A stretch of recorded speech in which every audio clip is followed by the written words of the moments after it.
quiero contarle una nueva historia. Una misteriosa historia ocurrida en el fin del mundo. Sígame y deje volar su imaginación.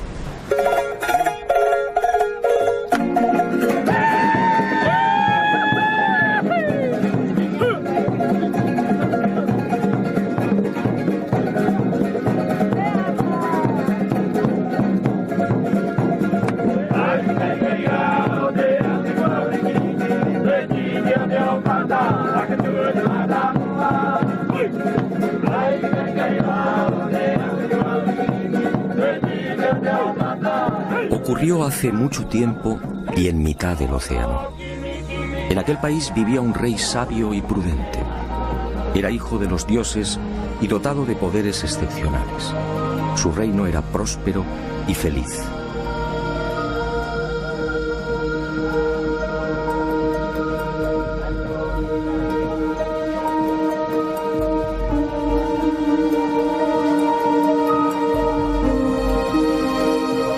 Aquel bello y exuberante lugar se vio amenazado. La tierra empezó a temblar y la mar, embravecida, avanzó inexorable, devorando el pacífico reino, y las tierras comenzaron a hundirse.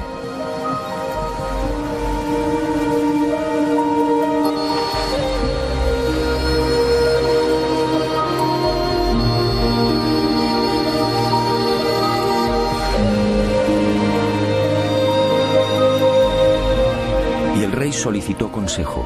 ¿Qué debía hacer? Uno de sus magos viajó en sueños por el océano y al regresar comunicó al rey que debía partir en dirección al sol. Allí encontraría una nueva patria. Y el rey envió 7 exploradores. Y al poco, aquellos hombres confirmaron la visión del mago. El rey entonces se hizo a la mar, y con él todo su pueblo.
Fue aquí en Anaquena, al norte de la isla, donde aquel rey sabio y prudente desembarcó por primera vez. Y con él llegó también el primer Moai, el símbolo que representa a Pascua.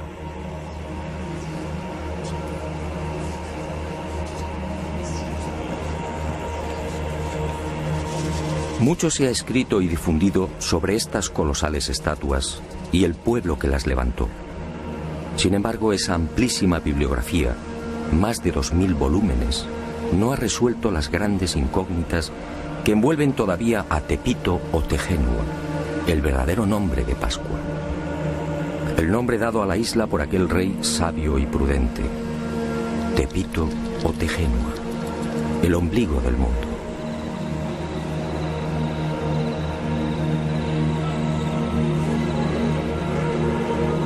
Científicos y especialistas no se ponen de acuerdo. ¿Existió en verdad aquel rey? ¿Se hundió la vieja patria? Si fue cierta la peregrinación por el océano, ¿cuándo se produjo? ¿Fue aquel rey y su séquito los primeros pobladores de Pascua? ¿Construyeron ellos los moais? Y de ser así, ¿por qué? ¿Cómo los transportaron?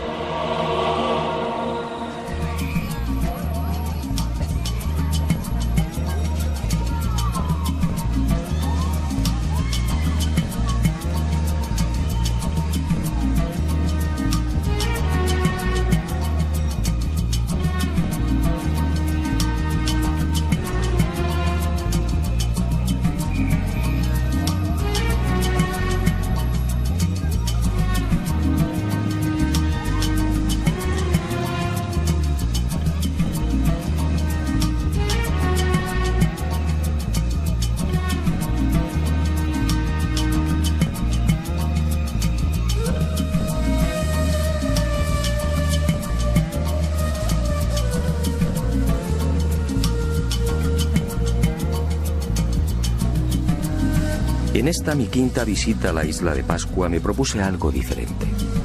Algo que quizá podía arrojar nueva luz sobre los referidos misterios.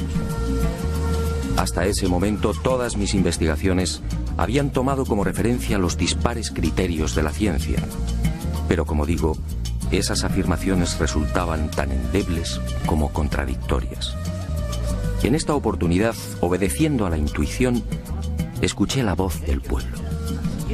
¿Qué cuenta la tradición? ¿Qué dicen los ancianos pascuenses? ¿Cuál es su versión?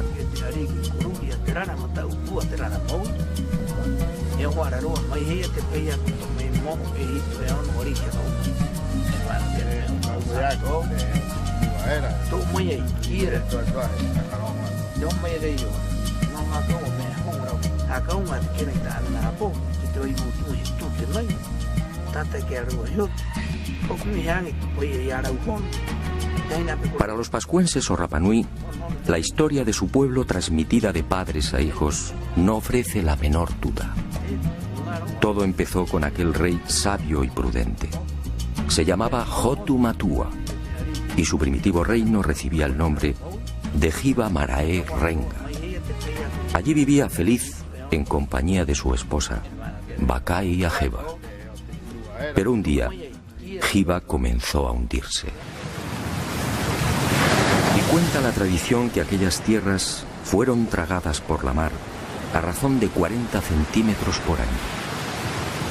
El joven rey Oariki, desesperado, envió diferentes expediciones a la búsqueda de nuevas tierras, pero todas se hallaban pobladas. Fue entonces cuando el mago y sacerdote Haumaka tuvo la visión de una isla situada hacia el este. En sueños, el gran dios Makemake lo trasladó hasta 3 islotes que se alzaban muy cerca de una isla deshabitada. Haumaka recorrió el lugar y regresó a Hiva, anunciando la buena nueva a Hotu Matua. Al día siguiente, 7 exploradores partieron hacia el nacimiento del sol. Alcanzaron la isla y descubrieron las pisadas de Haumaka en las rocas de uno de los volcanes. Al regresar a Hiva, los exploradores intentaron persuadir al rey para que olvidara aquella isla. Se trataba de un lugar pedregoso, sin casi vegetación y azotado por vientos huracanados.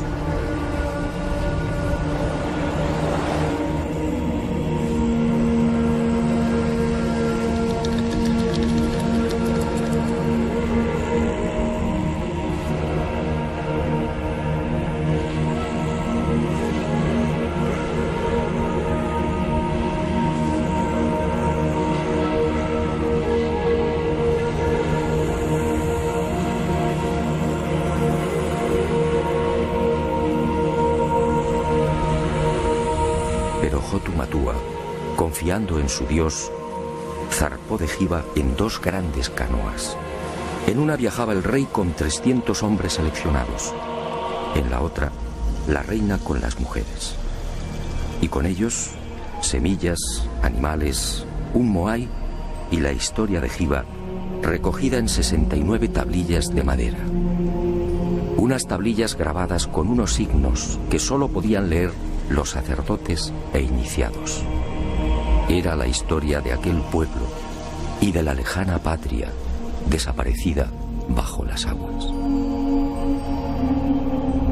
Después de no pocas calamidades y tras 66 días de navegación, aquel pueblo ha visto al fin la tierra prometida. Se trataba en efecto de una isla mágica que el rey bautizó como el ombligo del mundo.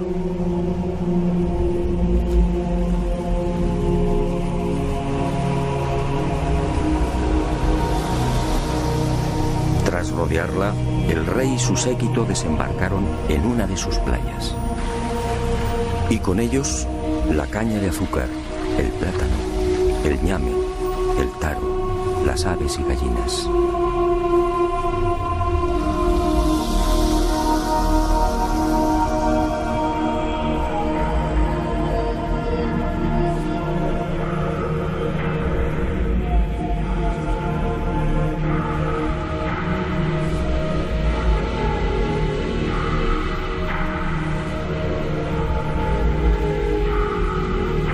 Junto al rey, junto a los artesanos, agricultores, pescadores, adivinos, sacerdotes, mujeres y niños, desembarca también el símbolo de aquellas audaces gentes.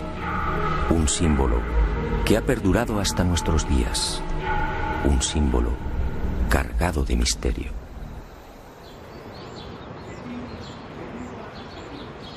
Según los ancianos pascuenses, así dio comienzo la verdadera historia de la isla. Este fue el primer poblamiento humano, una migración obligada que se remontaría quizás al siglo V.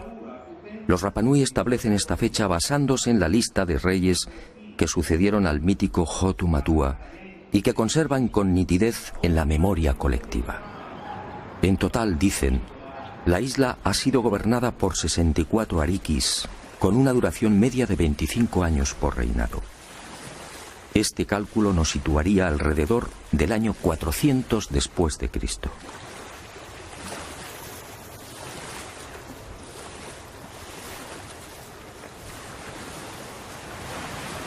Algunos especialistas, sin embargo, fijan el desembarco de Hotu Matua y los Hanau Momoko o gente delgada en una época más reciente. Sea como fuere, en lo que sí coinciden científicos y Rapanui es en el hecho de que la isla se hallaba despoblada cuando Hotu Matua la pisó por primera vez. Y no es de extrañar, dadas las enormes distancias que la separan de las costas más próximas. De hecho, la única tierra que los pascuenses alcanzan a ver desde su isla es la luna. Hei tātou, aki runga era, o te manawai, ko te pokouri, ko te pumahore, ahau maka. Kara o te wā e ki te aroe, hua rewa ko akaha, I ananei, ko te hati inga ko he ahau. La siguiente pregunta a los custodios de la tradición Rapanui fue obligada. ¿De dónde se supone que procedía Hotu Matua? ¿Existió realmente el país llamado Hiva? Para la mayor parte de los científicos, el hundimiento de esas tierras es pura leyenda. Para los pascuenses, en cambio, Hiva Marae Renga fue real. Así lo dice su historia. Y los ancianos cuentan que Hiva formaba parte de un gran continente situado hacia el suroeste y a 2 meses largos de navegación. Pero el océano se lo tragó y hoy solo es un lejano recuerdo. Y los Rapanui, agradecidos por el interés de aquel extranjero, fueron a revelarme un secreto que, según ellos, confirmaría lo que habían recibido por tradición oral. Según esta información, en la isla de Pascua existe un punto que señala directamente a Hiva, a la antigua patria. Al oeste de la isla, en efecto, se alza un grupo de moais conocido entre los isleños como los 7 exploradores. Los Rapanui aseguran que fueron levantados en memoria de aquellos 7 audaces súbditos de Hotu Matua, enviados por el rey para confirmar el sueño del mago Haumaka. Curiosamente, son los únicos moais que miran al mar.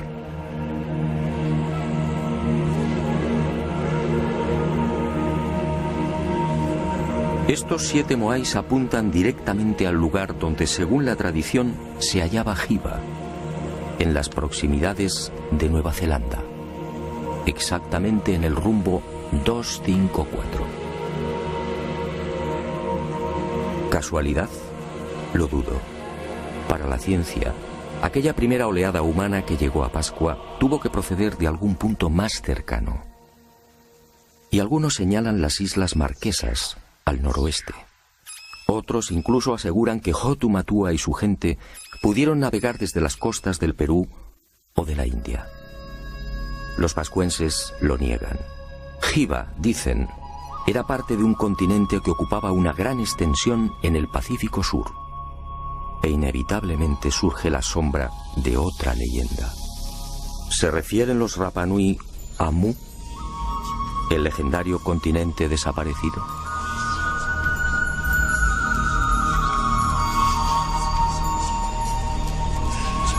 Lo cierto es que Hotu Matua y los primeros pobladores del ombligo del mundo, llegaran desde donde llegaran, trajeron consigo una cultura tan esmerada como desconcertante. Hoy, la isla de Pascua es identificada casi exclusivamente por sus moais.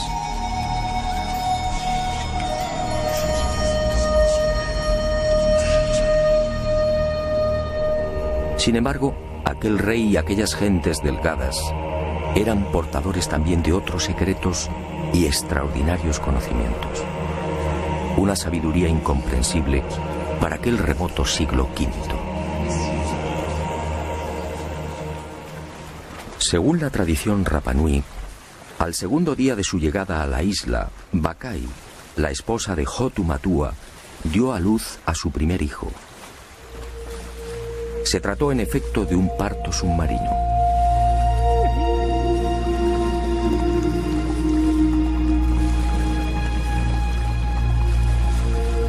Las mujeres se sentaban sobre una piedra rectangular, de forma que el agua las cubriera hasta el pecho. Y así nacían los bebés. Y uno se pregunta, ¿dónde lo aprendieron? ¿Cómo sabían de las ventajas de esta clase de alumbramiento? Fue en la primera mitad del siglo XX, y a título experimental, cuando algunos países nórdicos se decidieron a practicar el parto submarino. Y comprobaron que en estas especiales circunstancias, tanto la madre como el niño experimentan un menor sufrimiento. Los cambios de presión en el feto son casi inapreciables.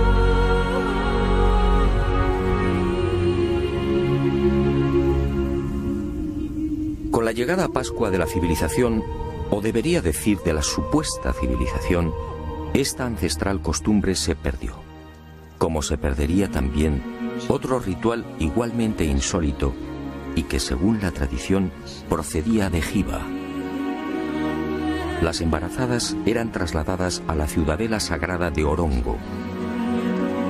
Una vez aquí, los sacerdotes recogían el líquido amniótico, siendo utilizado por reyes y reinas para el cuidado de la piel y en las ceremonias de fertilización de la tierra. ¿Cómo sabían los primitivos pascuenses del poder regenerativo del apnio?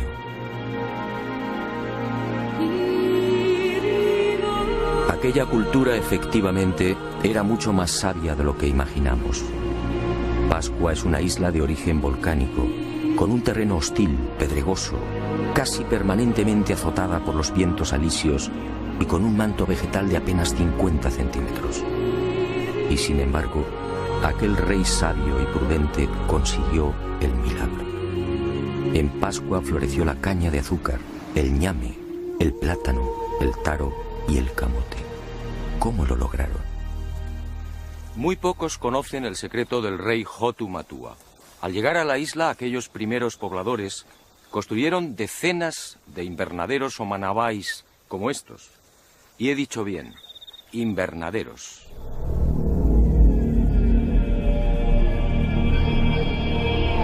He aquí otra muestra de la sabiduría de aquel pueblo. Una sabiduría o un poder heredados de Hiva. Las inclemencias y agresividad de la isla no fueron obstáculo para los recién llegados. Y levantaron los manabai. unos invernaderos excavados en el terreno de hasta 2 metros de profundidad y 20 o 30 de longitud. Un lugar que mantiene un especial microclima y que permite el crecimiento de toda suerte de frutos y hortalizas. Un milagro que los científicos no terminan de explicar. Y aunque la ciencia no tiene una respuesta satisfactoria, para los pascuenses, en cambio, la solución es tan simple como familiar. El milagro de los Manabay fue consecuencia del poder del mana. El mana era un poder sobrenatural emanado del dios Makemake, una extraña y singular criatura que descendió de los cielos instalándose en la mítica Jiva. Y aquel dios se cruzó con las hijas de los hombres, y de ahí nacieron los viejos héroes y los reyes. Y todos ellos disfrutaron del primitivo poder del dios, el mana. Una historia, por cierto, sobradamente conocida en otras culturas.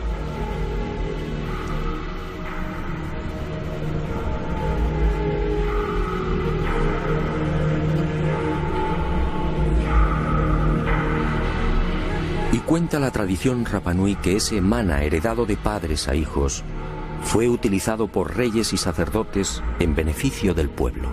Ninguno de mis informantes supo explicar con precisión en qué consistía dicho poder sobrehumano. Todos, sin embargo, coincidieron en algo. Era como una fuerza, como una energía que modificaba personas y cosas.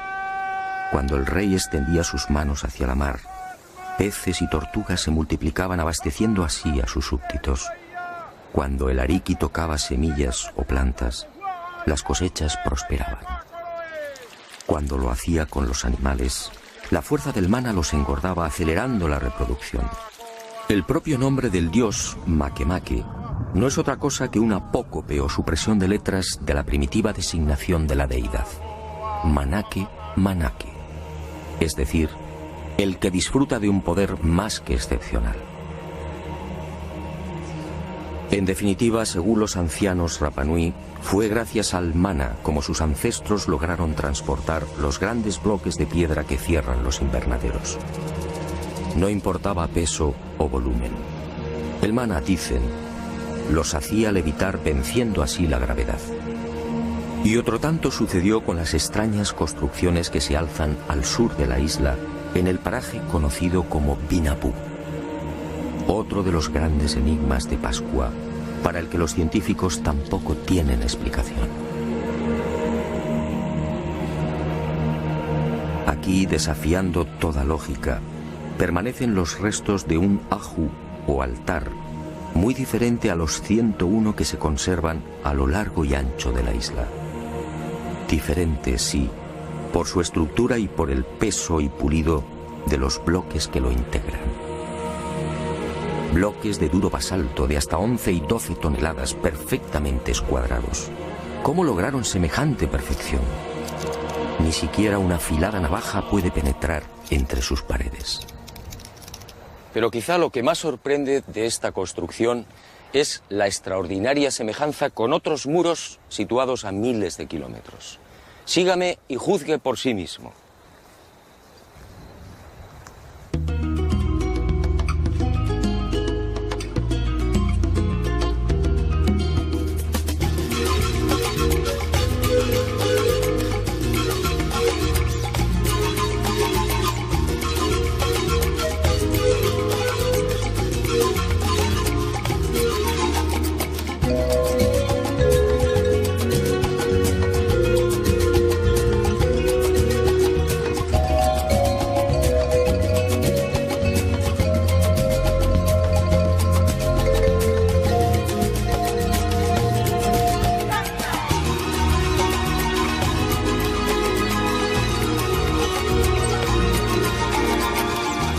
Fue el Inca Garcilaso en sus comentarios reales quien proporcionó el primer aviso sobre lo insólito de estas edificaciones en pleno corazón del Cusco peruano.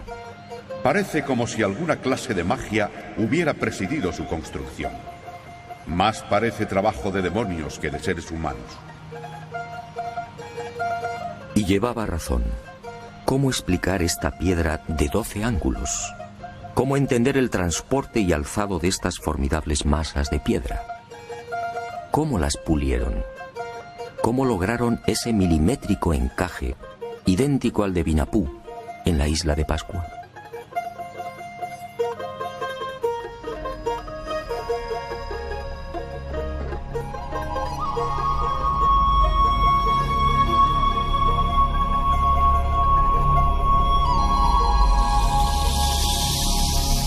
¿Y qué decir de las moles que dan forma a la fortaleza inca de Sacsayhuamán?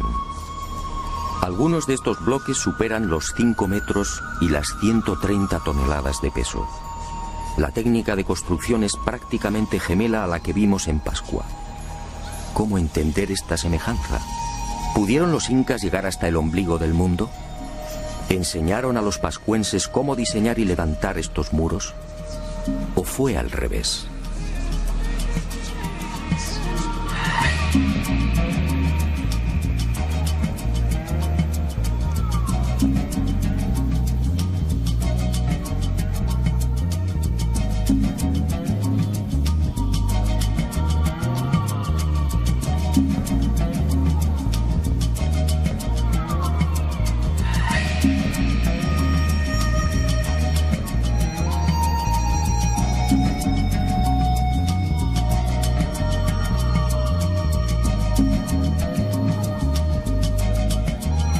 Y otro tanto sucede con los almacenes y tumba del rey Ranjai, en la ciudad etíope de Aksum.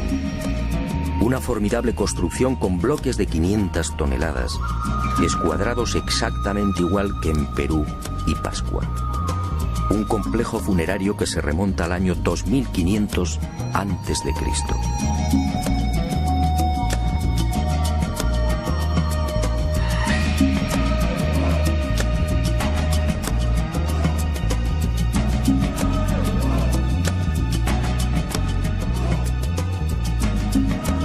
Pero la sorpresa y el desconcierto se ven nuevamente superados cuando uno acierta a caminar por la meseta egipcia de Giza. Aquí, en el templo situado al pie de la Esfinge, las increíbles construcciones de Pascua, Perú y Etiopía vuelven a repetirse. Según la arqueología oficial, este templo fue edificado por el faraón Kefren de la cuarta dinastía, es decir, hace 4500 años. Curiosamente, tanto el diseño como la disposición y el pulido de estos formidables bloques son similares a los de Vinapú, Cusco, Sacsayhuamán y Aksum. Algunas de estas masas de piedra miden y pesan exactamente lo mismo que las de la fortaleza inca o la tumba etíope. Otras, con 9 metros de longitud y 3 de altura, superan las 240 toneladas. La perfección es tal que tampoco aquí es posible introducir la hoja de un cuchillo entre las paredes. ¿Cómo lo hicieron? Nadie tiene una explicación convincente. ¿Navegaron los antiguos egipcios o los etíopes hasta América del Sur y la isla de Pascua? No parece lógico. La distancia entre estos países y el ombligo del mundo es de más de 15.000 kilómetros. Pero entonces, ¿qué ocurrió? Por más que indagué, fue imposible hallar una explicación al enigma de la semejanza entre las construcciones de estas 4 culturas. En Pascua no existe vestigio alguno de las hipotéticas visitas de incas o egipcios. Para los Rapanui, los muros de Vinapú, destinados a sostener un moai de 23 metros, fueron obra de Hotu Matua o de sus inmediatos sucesores. Unos muros, dicen, que se hicieron realidad merced al mana.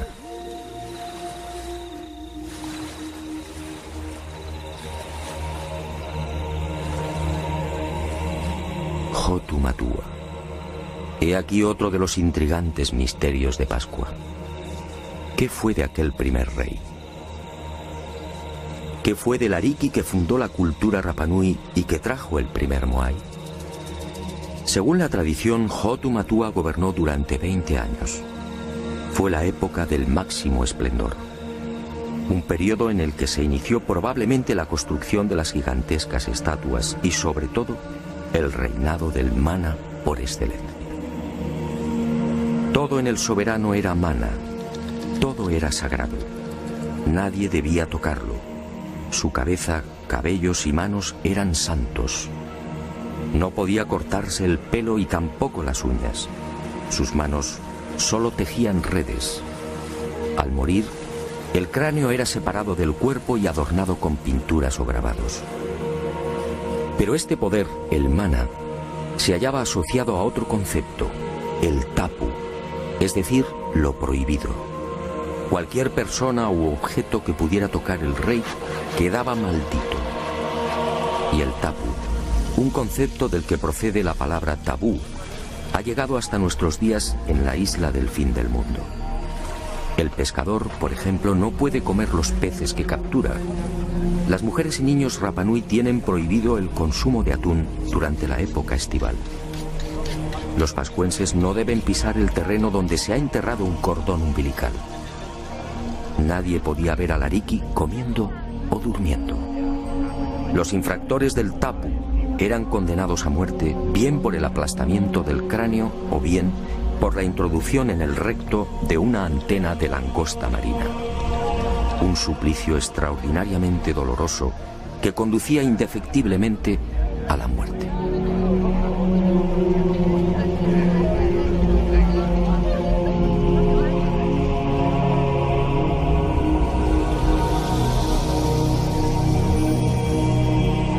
Cuando pregunté por la tumba de Hotu Matua, todos coincidieron. Fue sepultado en Akahanga, al sur de la isla.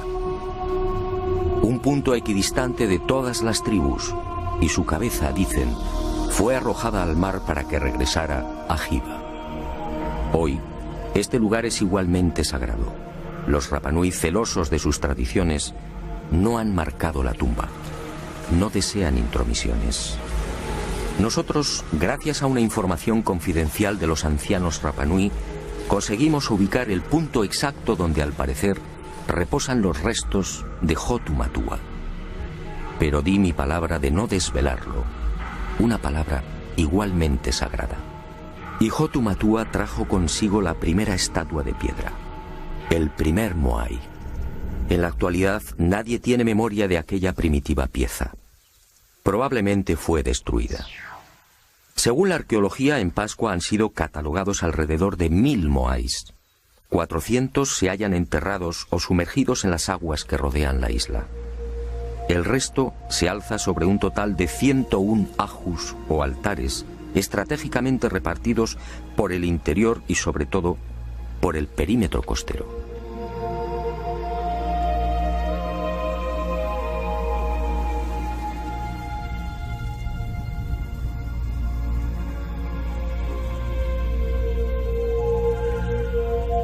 Como decía, es mucho lo que se ha dicho y escrito sobre el símbolo por excelencia de Pascua. Y a decir verdad, son muchos también los infundios y despropósitos que giran en torno a estas colosales estatuas. ¿Fueron construidas por seres extraterrestres? ¿Fue Hotu Matua y su gente, como ha llegado a difundirse, una perdida expedición de la no menos mítica Atlántida? La verdad probablemente es otra. Los moais encierran aún algunos misterios, pero en mi opinión, nada tienen que ver con seres llegados del espacio.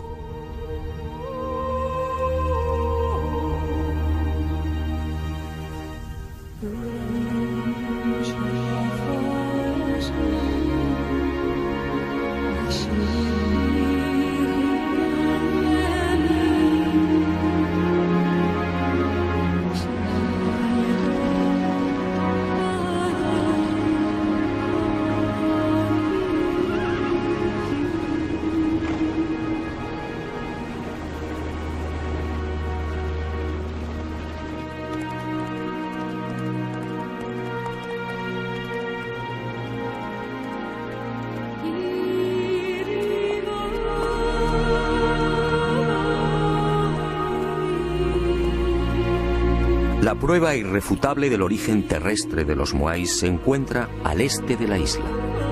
en las faldas de un viejo volcán, el Rano Raraku. Aquí se han contabilizado 396 estatuas, muchas terminadas y otras en fase de ejecución. Aquí, en la llamada cantera de los Moais, se han encontrado los toki, las rústicas herramientas de basalto con las que se labraban. No hay, por tanto, la menor duda. Los Moais son obra humana. Otra cuestión es por qué los hicieron y, sobre todo, cómo los transportaron. Para los científicos, una vez más, no hay seguridad. Para los pascuenses, en cambio, la finalidad de estos colosos de piedra está muy clara. Se trataba sencillamente de la representación de reyes o personajes notables de la comunidad. La estatua era trabajada en la cantera. Una vez concluida, se dejaba deslizar por la pendiente y encajada en una fosa. Allí se remataba la espalda y se esperaba a que el propietario falleciera.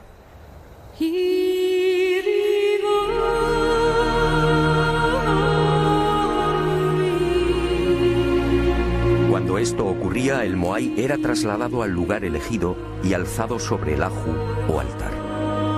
Era entonces cuando los artesanos procedían a la fase culminante. Abrían las cuencas oculares y engastaban en ellas unos ojos de coral blanco con pupilas de escoria roja. Y esa mirada terrorífica era la señal. El difunto tomaba posesión del Moai y su poder, el mana, se difundía a través de dicha mirada. Y el mana alcanzaba así a todos sus súbditos y familiares. Por eso la casi totalidad de las estatuas mira al interior de la isla.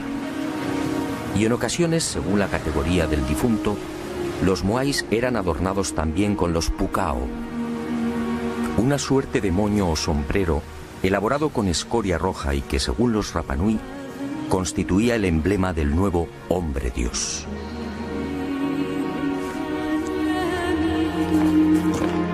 Y ahí justamente, en el proceso de traslado del Moai desde la cantera del Rano Raraku hasta su definitivo asentamiento, aparece el gran problema.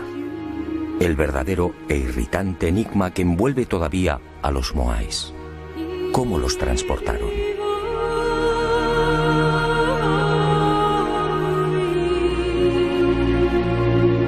La altura media de los casi 600 Moais que pueden contemplarse hoy en la isla oscila alrededor de los 4 metros, con un peso aproximado de 20 a 30 toneladas. Hay excepciones, como en los casos del Moai Paro, en la costa norte, con casi 10 metros de altura y 85 toneladas de peso. Y el Moai, a medio terminar, de la cantera del Rano Raraku. Este coloso de 22 metros de longitud habría llegado a pesar unas 250 toneladas. En el caso de los sombreros o pucaos, la mayor parte de estos cilindros supera las 7 y 8 toneladas. ¿Cómo se las ingeniaron los Rapanui para trasladar semejantes moles a lo largo de la isla y para elevar los tocados hasta 5 metros de altura? Durante décadas, científicos como Malloy, Schwarzkopf, Thor Heyerdahl y otros se han esforzado por demostrar que el citado transporte de los Moais no es en realidad un problema tan arduo o intrigante. Y han echado mano de las más peregrinas soluciones. Trineos de madera sobre los que descansarían las estatuas.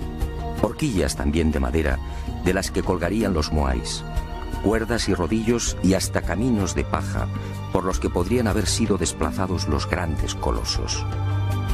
La verdad es que estas hipótesis no convencen. En algunos casos ese supuesto arrastre habría exigido cientos, quizá miles de hombres.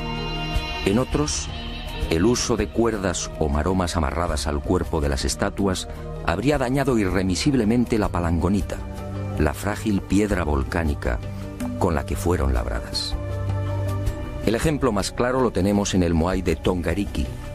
En 1982 fue expuesto en la ciudad japonesa de Osaka. Pues bien, a pesar del exquisito cuidado desplegado en su manipulación y transporte, las sogas lo dejarían marcado para siempre. Y me pregunto, si los antiguos pascuenses se valieron de cuerdas y rodillos para transportar los moais?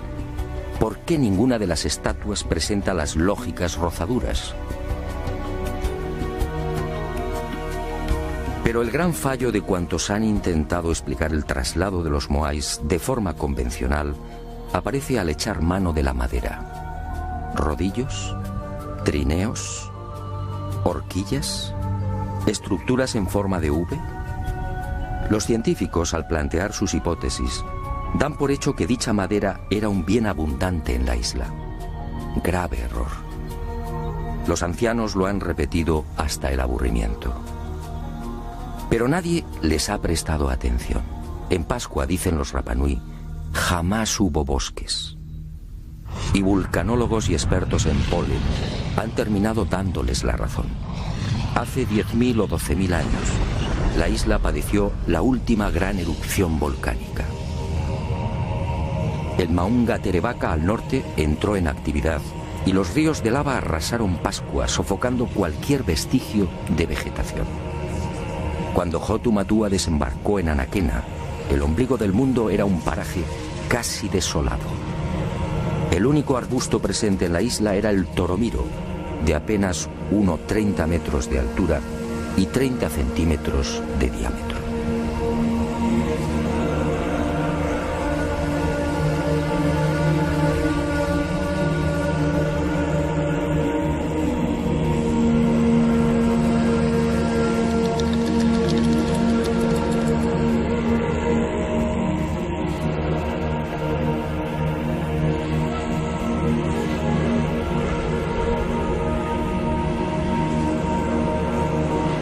Está claro que los antiguos pascuenses no pudieron trasladar los moais con el auxilio de rodillos de madera porque sencillamente no había madera. Y el enigma aparece de nuevo. Si el toromiro no era suficiente para la elaboración de esos más que supuestos cientos o miles de rodillos, ¿cómo los transportaron? La respuesta de los Rapanui siempre es la misma: con mana. Era el poder más que excepcional del rey o de los sacerdotes el que levantaba las estatuas en la cantera, desplazándolas por el aire. Llegado el momento, cuando el propietario del moai fallecía, el cortejo se ponía en marcha.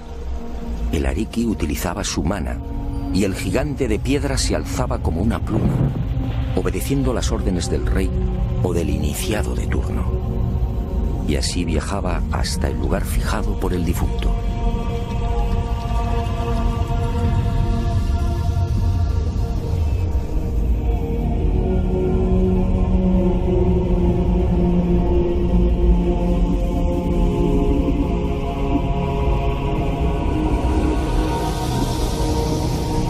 Así, aseguran los ancianos, se salvaban los accidentes geográficos depositando el moai en los ajus más inaccesibles, incluso en los acantilados.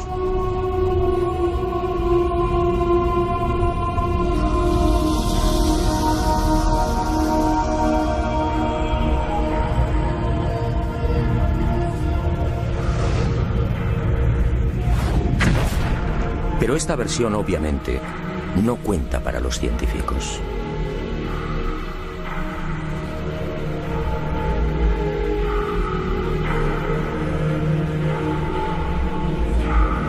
La magnífica industria lítica de los pascuenses se prolongaría hasta el siglo XIII.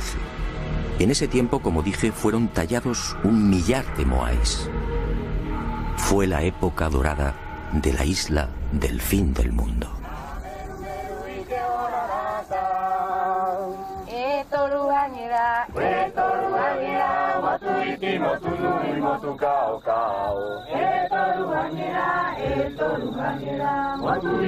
Pero un buen día, hacia el año 450, sucedió algo imprevisto. En la isla desembarcó una segunda oleada humana. Eran los Hanau Epe, unos individuos corpulentos que terminarían provocando el gran desastre. Eran muchos, cuentan los ancianos Rapanui, y se instalaron en el Poike. Y allí vivieron durante siglos. Y los Hanau Epe, mal llamados orejas largas, se mezclaron con los primitivos pobladores. Pero en el año 1680 estalló el conflicto, y unos y otros guerrearon hasta que los invasores fueron exterminados.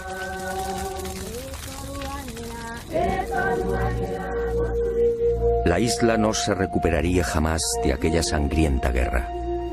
Y poco tiempo después, las rivalidades entre tribus y familias desembocarían en otra catástrofe.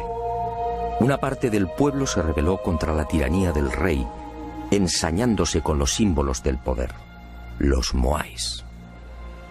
Y muchas de las estatuas fueron derribadas. Y así han permanecido hasta hoy.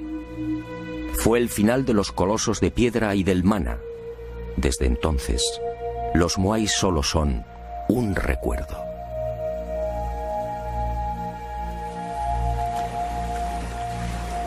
Pero las desgracias de la isla del fin del mundo no terminaron ahí. A partir de 1722 el hombre blanco entra en contacto con Rapa Nui. Y durante un siglo, casi un centenar de buques arriba a las costas de Pascua. Y con ellos, la codicia, las enfermedades, la muerte y la esclavitud. En 1862, 7 barcos peruanos atracan frente a la isla y capturan a 1 millar de pascuenses.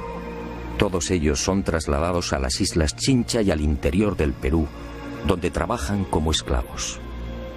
En 1877, Pascua se encuentra al borde del colapso.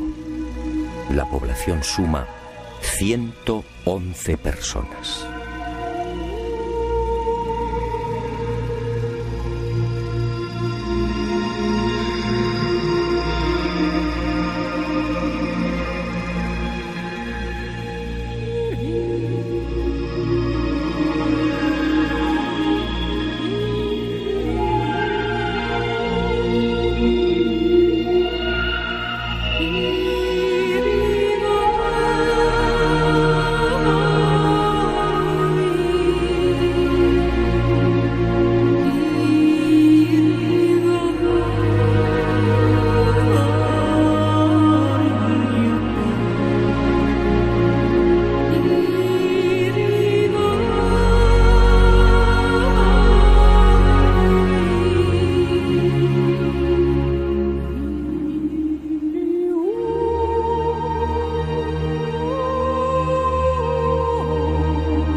Con el destierro y esclavitud de los pascuenses se registra otro suceso no menos lamentable. Junto al millar de isleños capturados en 1877 se encuentra el rey Caimacoy y la mayoría de los sabios y sacerdotes de la vieja cultura Rapa Nui. Todos mueren en las guaneras peruanas, perdiéndose así otro gran tesoro, el secreto de las tablillas Rongo Rongo.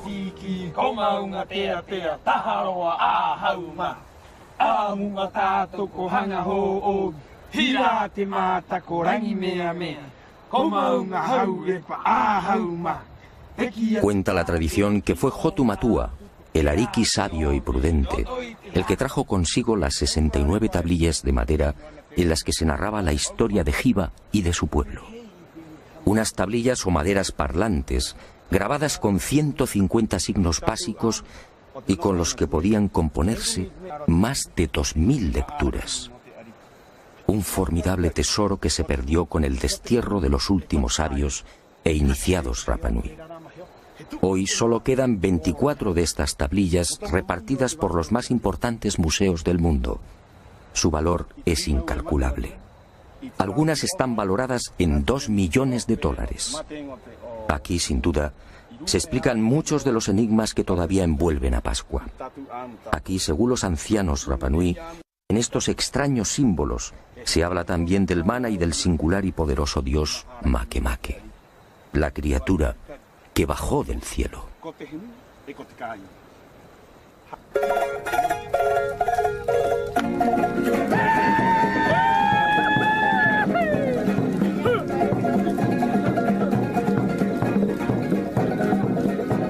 Es probable que nunca alcancemos a desvelar los misterios de Pascua.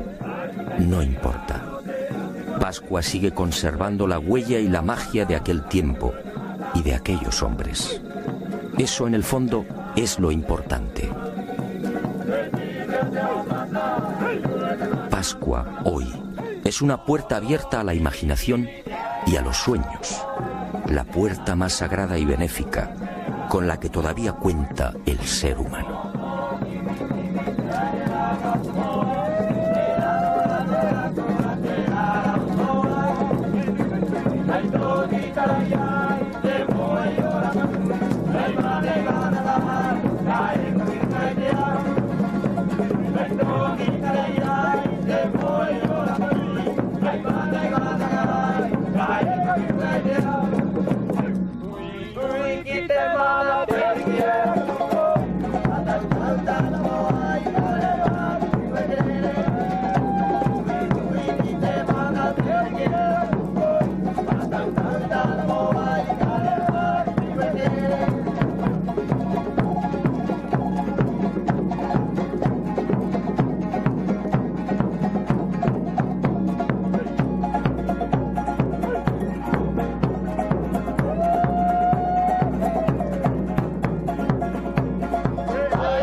La siguiente pregunta a los custodios de la tradición Rapanui fue obligada.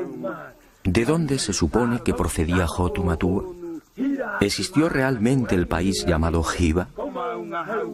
Para la mayor parte de los científicos, el hundimiento de esas tierras es pura leyenda. Para los pascuenses, en cambio, Hiva Marae Renga fue real. Así lo dice su historia. Y los ancianos cuentan que Hiva formaba parte de un gran continente situado hacia el suroeste y a 2 meses largos de navegación. Pero el océano se lo tragó y hoy solo es un lejano recuerdo. Y los Rapanui, agradecidos por el interés de aquel extranjero, fueron a revelarme un secreto que, según ellos, confirmaría lo que habían recibido por tradición oral. Según esta información, en la isla de Pascua existe un punto que señala directamente a Hiva, a la antigua patria. Al oeste de la isla, en efecto, se alza un grupo de moais conocido entre los isleños como los 7 exploradores. Los Rapanui aseguran que fueron levantados en memoria de aquellos 7 audaces súbditos de Hotumatua, enviados por el rey para confirmar el sueño del mago Haumaka. Curiosamente, son los únicos moais que miran al mar.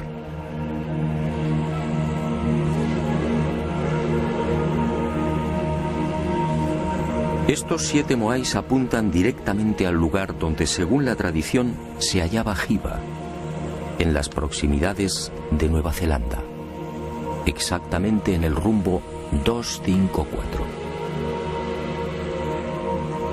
¿Casualidad? Lo dudo. Para la ciencia, aquella primera oleada humana que llegó a Pascua tuvo que proceder de algún punto más cercano. Y algunos señalan las Islas Marquesas, al noroeste. Otros incluso aseguran que Hotu Matua y su gente pudieron navegar desde las costas del Perú o de la India. Los pascuenses lo niegan.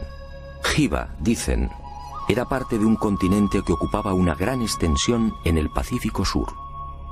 E inevitablemente surge la sombra de otra leyenda. ¿Se refieren los Rapa Nui a Mu, el legendario continente desaparecido?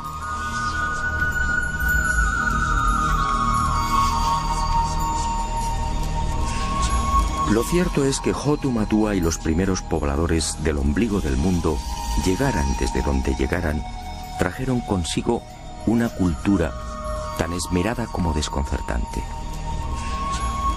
Hoy, la isla de Pascua es identificada casi exclusivamente por sus moais.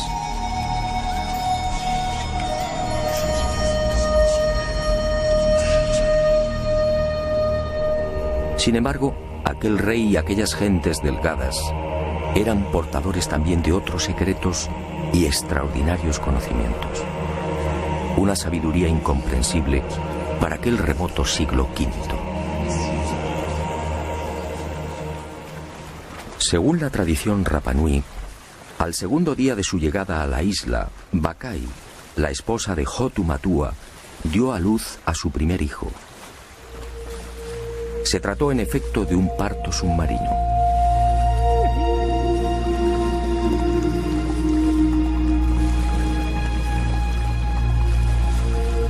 Las mujeres se sentaban sobre una piedra rectangular, de forma que el agua las cubriera hasta el pecho. Y así nacían los bebés. Y uno se pregunta, ¿dónde lo aprendieron? ¿Cómo sabían de las ventajas de esta clase de alumbramiento?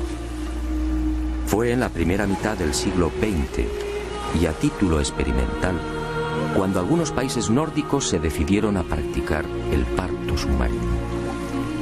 Y comprobaron que en estas especiales circunstancias, tanto la madre como el niño experimentan un menor sufrimiento.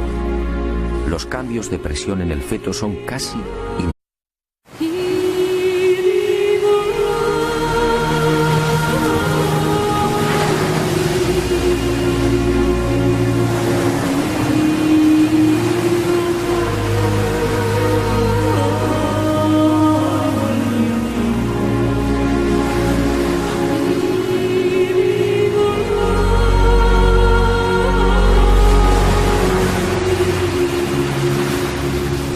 Hoy quiero contarle una nueva historia, una misteriosa historia ocurrida en el fin del mundo.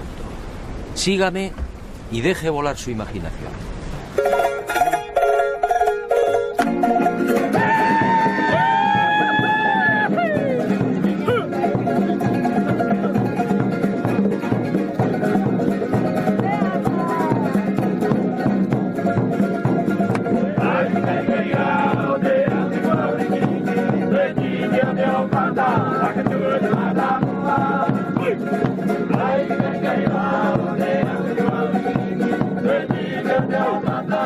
Ocurrió hace mucho tiempo y en mitad del océano.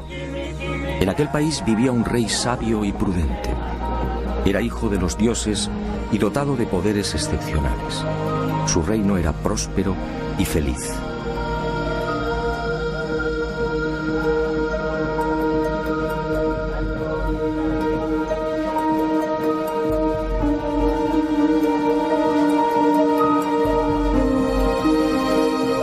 Aquel bello y exuberante lugar se vio amenazado.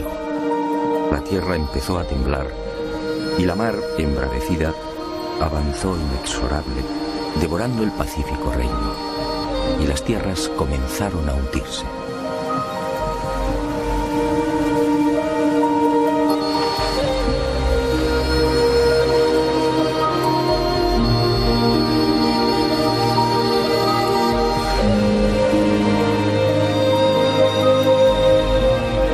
rey solicitó consejo.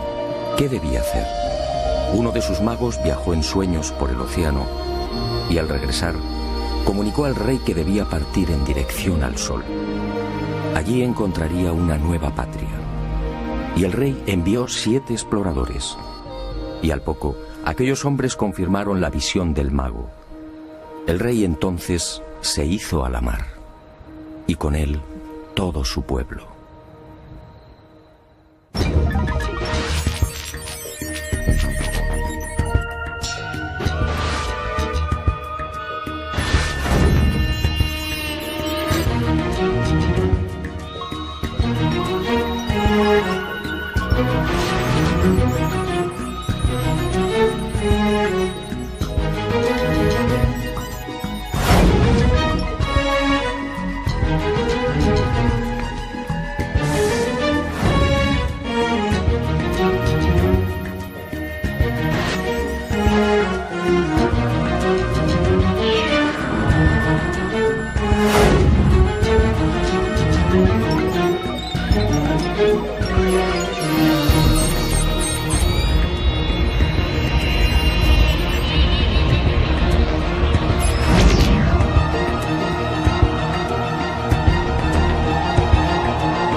Fue aquí en Anaquena, al norte de la isla, donde aquel rey sabio y prudente desembarcó por primera vez.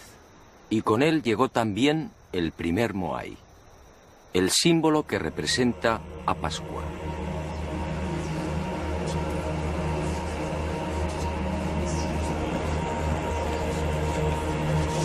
Mucho se ha escrito y difundido sobre estas colosales estatuas y el pueblo que las levantó. Sin embargo, esa amplísima bibliografía, más de 2000 volúmenes, no ha resuelto las grandes incógnitas que envuelven todavía a Tepito o Tejenua, el verdadero nombre de Pascua. El nombre dado a la isla por aquel rey sabio y prudente. Tepito o Tejenua, el ombligo del mundo.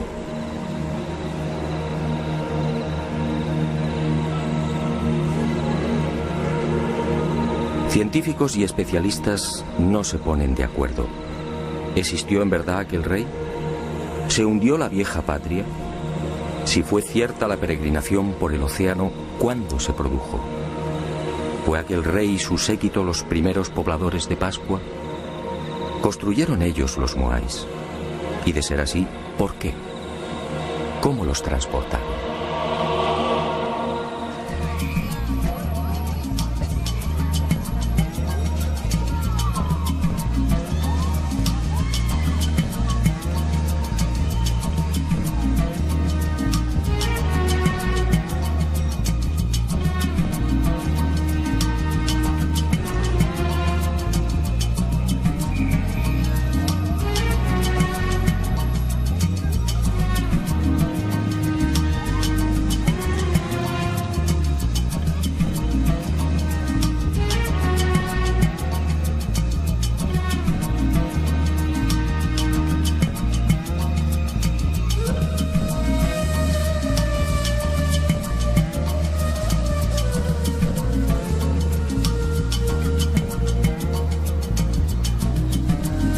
En esta mi quinta visita a la isla de Pascua me propuse algo diferente. Algo que quizá podía arrojar nueva luz sobre los referidos misterios. Hasta ese momento todas mis investigaciones habían tomado como referencia los dispares criterios de la ciencia. Pero como digo, esas afirmaciones resultaban tan endebles como contradictorias. Y en esta oportunidad, obedeciendo a la intuición, escuché la voz del pueblo. ¿Qué cuenta la tradición? ¿Qué dicen los ancianos pascuenses? ¿Cuál es su versión?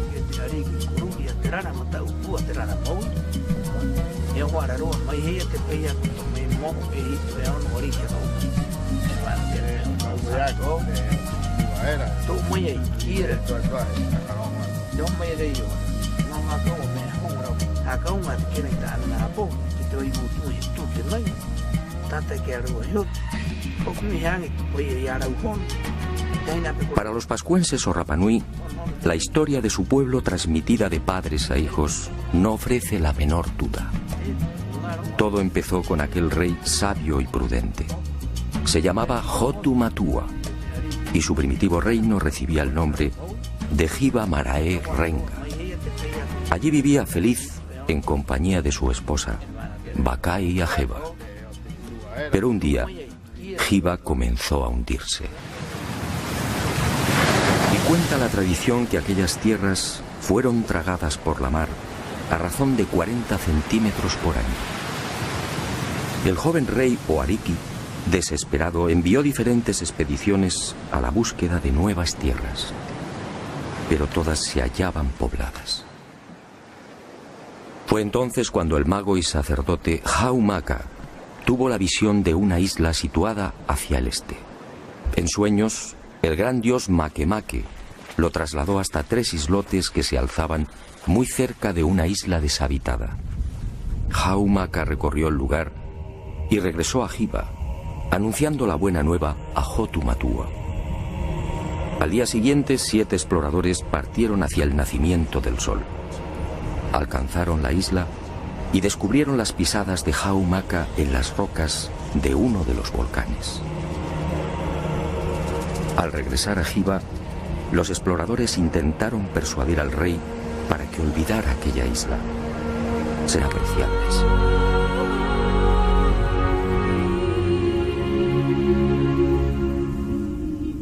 Con la llegada a Pascua de la civilización, o debería decir de la supuesta civilización, esta ancestral costumbre se perdió, como se perdería también otro ritual igualmente insólito y que, según la tradición, procedía de Hiva.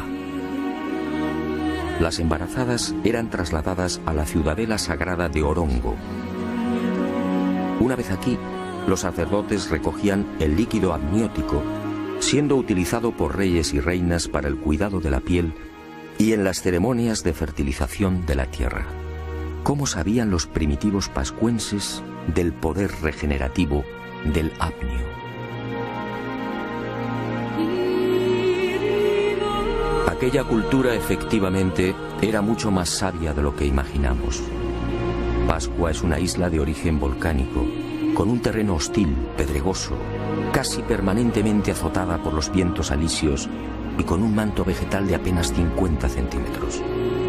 Y sin embargo, aquel rey sabio y prudente consiguió el milagro. En Pascua floreció la caña de azúcar, el ñame, el plátano, el taro y el camote. ¿Cómo lo lograron? Muy pocos conocen el secreto del rey Hotu Matua. Al llegar a la isla, aquellos primeros pobladores construyeron decenas de invernaderos o manabais como estos. Y he dicho bien, invernaderos.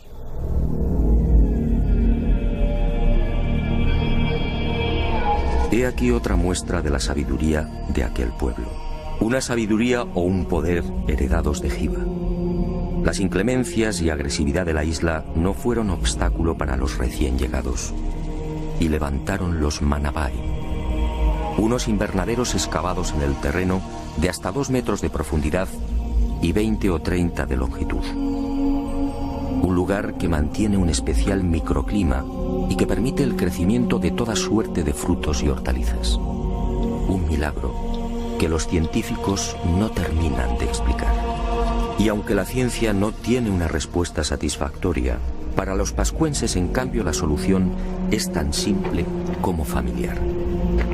El milagro de los manabai fue consecuencia del poder del mana. El mana era un poder sobrenatural emanado del dios Makemake, una extraña y singular criatura que descendió de los cielos instalándose en la mítica Hiva. Y aquel dios se cruzó con las hijas de los hombres, y de ahí nacieron los viejos héroes y los reyes. Y todos ellos disfrutaron del primitivo poder del dios, el mana. Una historia, por cierto, sobradamente conocida en otras culturas.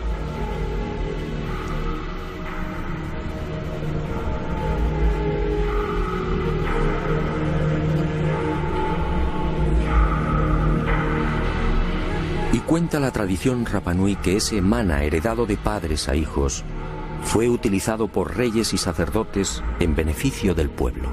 Ninguno de mis informantes supo explicar con precisión en qué consistía dicho poder sobrehumano.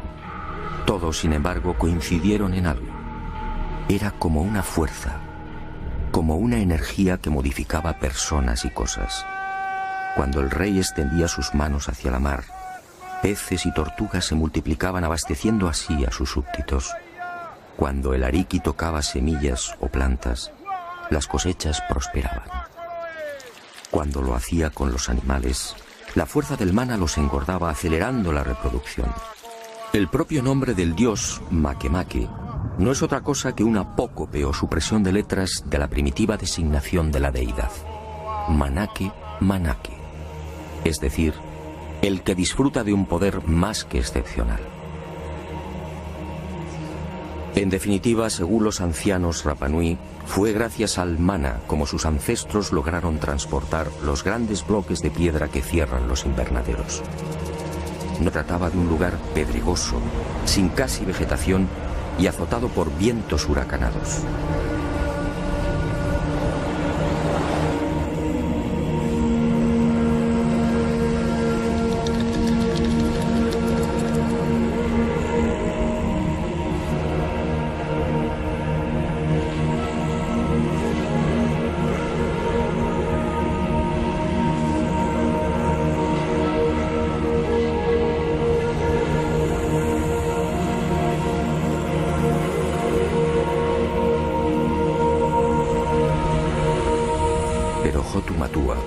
Confiando en su dios, zarpó de Giva en dos grandes canoas. En una viajaba el rey con 300 hombres seleccionados. En la otra, la reina con las mujeres.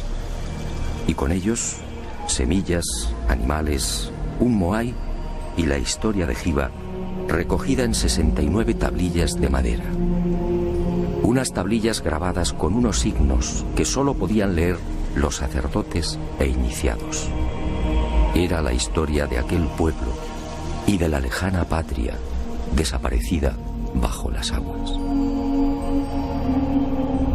Después de no pocas calamidades y tras 66 días de navegación, aquel pueblo avistó al fin la tierra prometida. Se trataba en efecto de una isla mágica que el rey bautizó como el ombligo del mundo.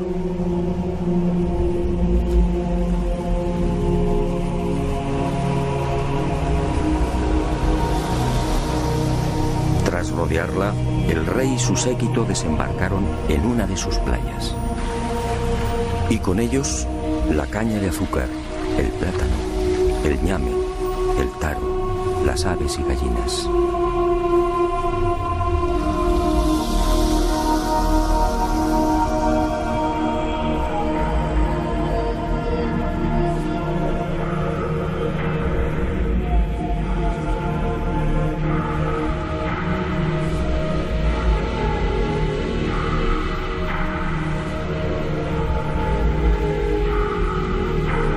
Junto al rey, junto a los artesanos, agricultores, pescadores, adivinos, sacerdotes, mujeres y niños, desembarca también el símbolo de aquellas audaces gentes.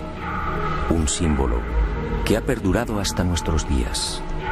Un símbolo cargado de misterio.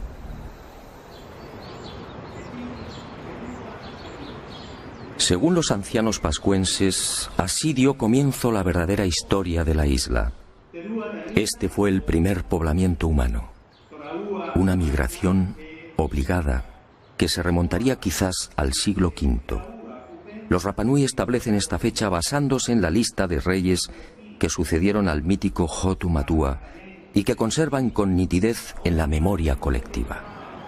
En total, dicen, La isla ha sido gobernada por 64 arikis, con una duración media de 25 años por reinado. Este cálculo nos situaría alrededor del año 400 después de Cristo.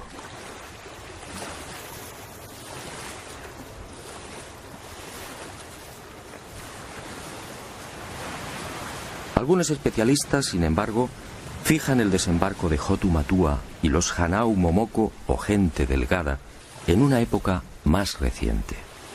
Sea como fuere, en lo que sí coinciden científicos y Rapa Nui es en el hecho de que la isla se hallaba despoblada cuando Hotu Matua la pisó por primera vez. Y no es de extrañar, dadas las enormes distancias que la separan de las costas más próximas. De hecho, la única tierra que los pascuenses alcanzan a ver desde su isla es la luna. Hei tātou, aki runga era, ko te manawai, ko te pokouri, ko te pumahore, ahau maka. Kara o te wā e ki te aroe, hua rewa ko ākaha, i ana nei, ko te